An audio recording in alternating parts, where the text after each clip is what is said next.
بسم اللہ الرحمن الرحیم۔ السلام علیکم والحمدللہ والصلاة والسلام علی نبینا محمد۔ محترم سامعین کرام و ناظرین کرام، رمضان المبارک کے اندر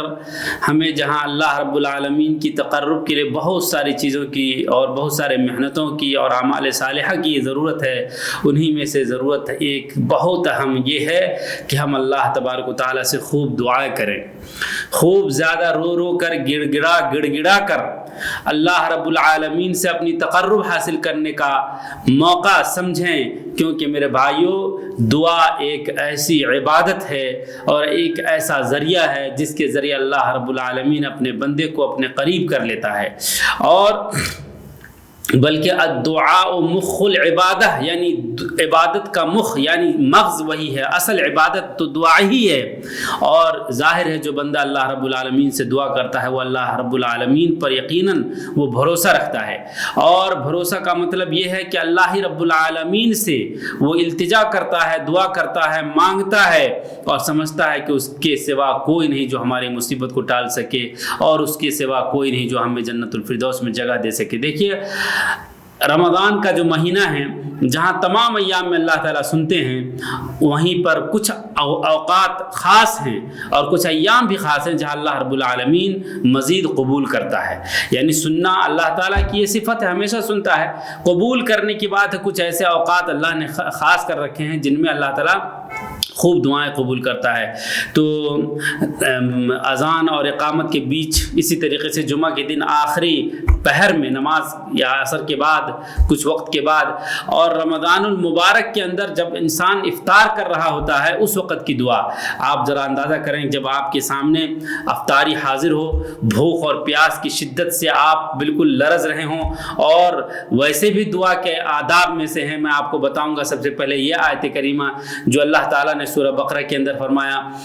اعوذ باللہ من الشیطان الرجیم وَإِذَا سَأَلَكَ عِبَادِي عَنِّي فَإِنِّي قَرِيبٌ أُجِيبُ دَعْوَةَ الدَّاعِ إِذَا دَعَانِ،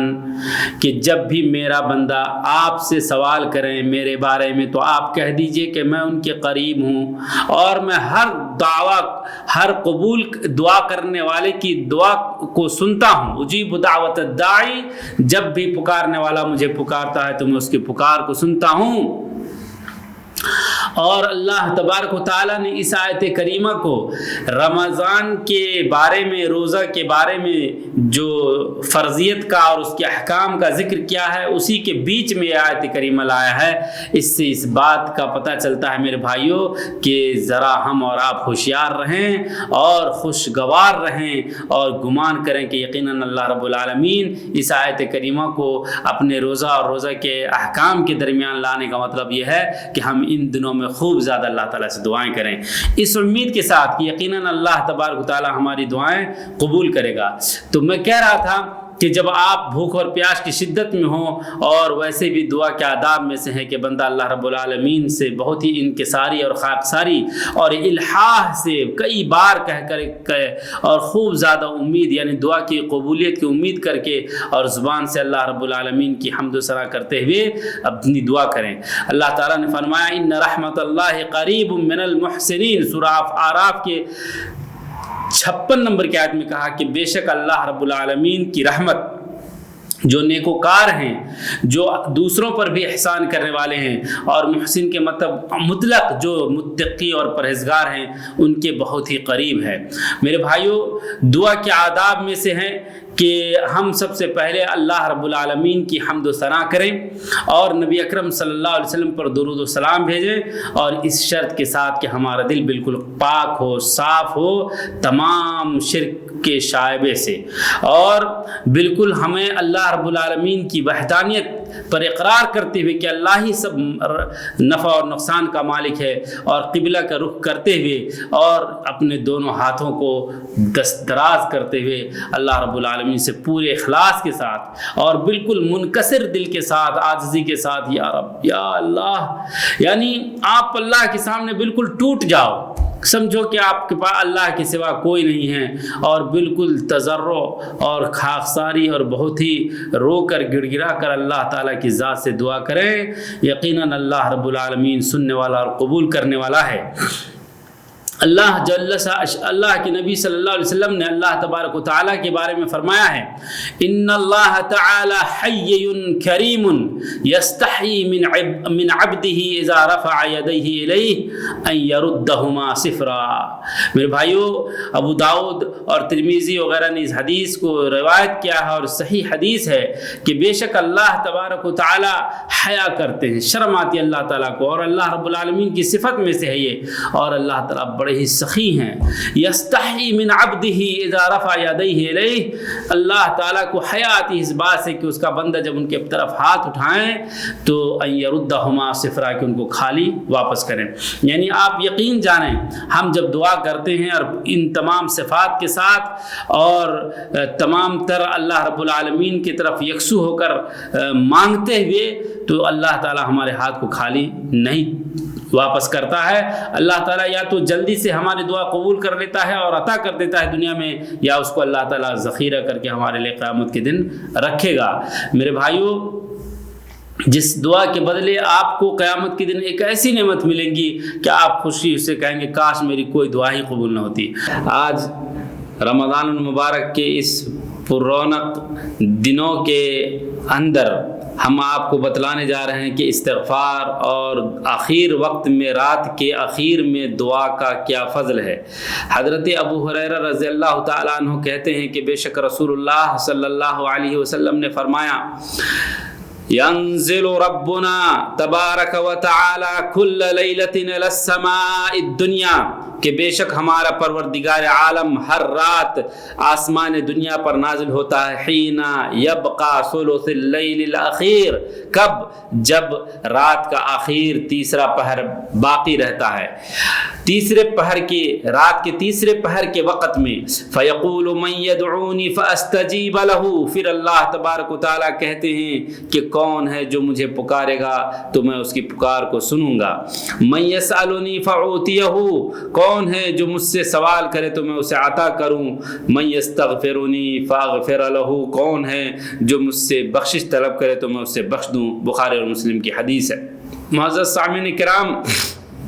یہ حدیث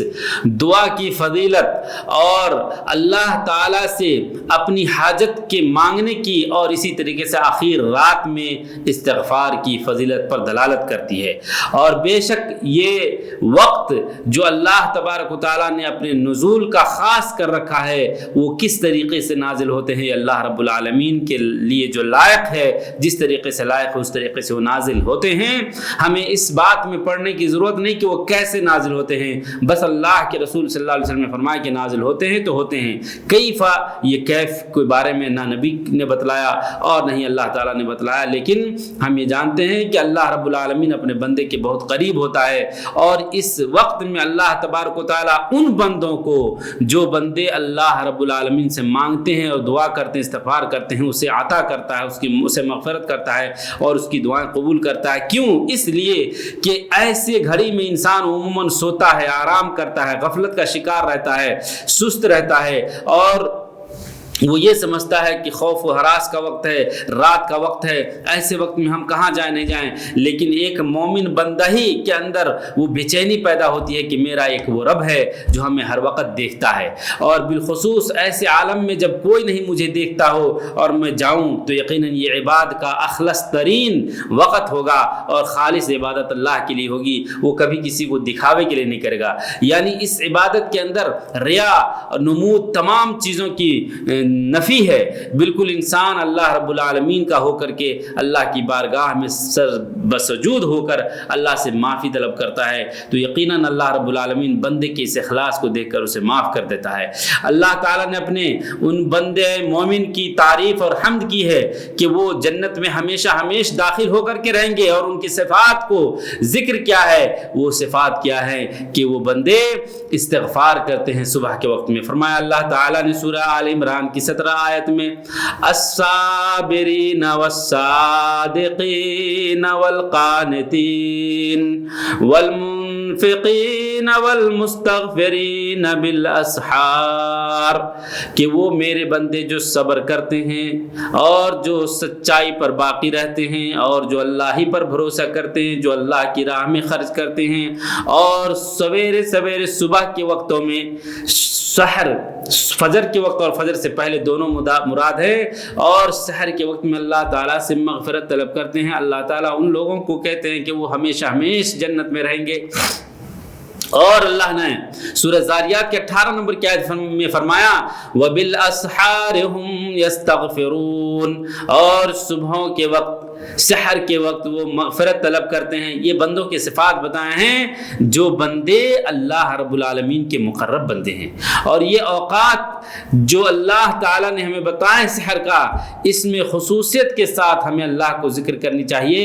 اور آپ جانتے ہیں ہمارے لیے رمضان المبارک کے اندر سب سے بہترین وقت سحری کا وقت ہوتا ہے، سحر کا وقت۔ اس سحر کے وقت ہمیں صرف اور صرف کھانے پینے پر نہیں دھیان دینا چاہیے، بلکہ اس کے ساتھ ساتھ اگر موقع ملے تو جلدی سے 2 رکعت بھی کم سے کم ہر روز نماز پڑھ لیا کریں اور اللہ رب العزت سے دعائیں کریں۔ امام قحطانی کہتے ہیں واللہ ينزل كل آخر لیلۃ لسمائه الدنیا بلا کتمان ويقول هل من سائل فأجيبه فأنا القريب أجيب من ناداني حاش الإله بأن تكيف ذاته فالكيف والتمثيل منتفيان۔ کیا کہتے ہیں کہ ارے اللہ رب العالمین آخر وقت میں، رات کے آخر وقت میں دنیا آسمان پر نازل ہوتے ہیں اور یہ کسی کو پتہ نہیں چلتا ہے۔ اللہ رب العالمین پوچھتا ہے کوئی اللہ کا بندہ جو میرے قریب، میں اس کے اتنے قریب آ چکا ہوں، مجھے اس سے سوال کرے۔ میرے بھائیو، اللہ رب العالمین اپنے ذات کو کبھی بھی مغلق نہیں کر رکھا ہے۔ وہ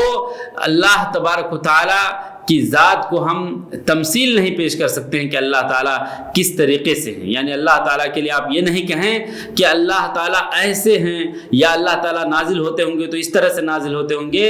اللہ رب العالمین تمام تمثیل اور تکییف سے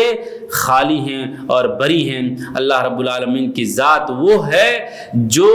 اللہ تعالیٰ نے جس کے بارے میں فرمایا لیس کمثلہ شیء وہو السمیع البصیر، کہ اس ذات کی طرح کوئی چیز نہیں اور سننے والی اور بہت ہی دیکھنے والی ذات ہے۔ تو جب اللہ تعالیٰ نے یہ کہہ کر کے سارا جھگڑا ہمارا مٹا دیا ہے کہ اس کی طرح کوئی چیز نہیں، یعنی ہم مثال نہیں دے سکتے ہیں، خود اللہ نے بتلا دیا کہ تمہارا علم ہی نہیں ہے۔ اس لیے میرے بھائیو، ان مبارک راتوں میں ہم مومنوں کو چاہیے کہ سب کے سب اپنے اوقات کا احترام کریں اور غنیمت جانیں اور اللہ رب العالمین کے نازل ہونے کا ہم یقین رکھیں اور سجدے میں اپنے وقت کو گزارتے ہوئے القیام اللیل میں اور دعاؤں میں اپنے وقت کو صرف کریں۔ حضرت جابر بن عبداللہ رضی اللہ تعالیٰ عنہ کہتے ہیں سمعت رسول اللہ صلی اللہ علیہ وسلم یقول ان فی اللیل ساعة لا یوافقها رجل مسلم یسأل اللہ تعالی خیرا من امار الدنیا والآخرہ الا آتاہ اللہ ایاہ وذالک کل لیلہ، کہ میں نے نبی کریم صلی اللہ علیہ وسلم سے کہتے ہوئے سنا کہ رات میں ایک ایسی گھڑی ہے کہ جس کے اندر اگر کوئی مسلمان بندہ اللہ تعالیٰ سے مانگتا ہے دنیا اور آخرت کی بھلائیوں میں سے، اللہ تعالیٰ اسے دے کر کے رہتا ہے۔ ہم اللہ تبارک و تعالیٰ سے دعا کرتے ہیں کہ اللہ ہمیں بھی تو تہجد کا قائم کرنے والا اور اخلاص کے ساتھ تیری عبادت کرنے والا بنا دے۔ اللہم آمین وصلی اللہ علی نبینا محمد۔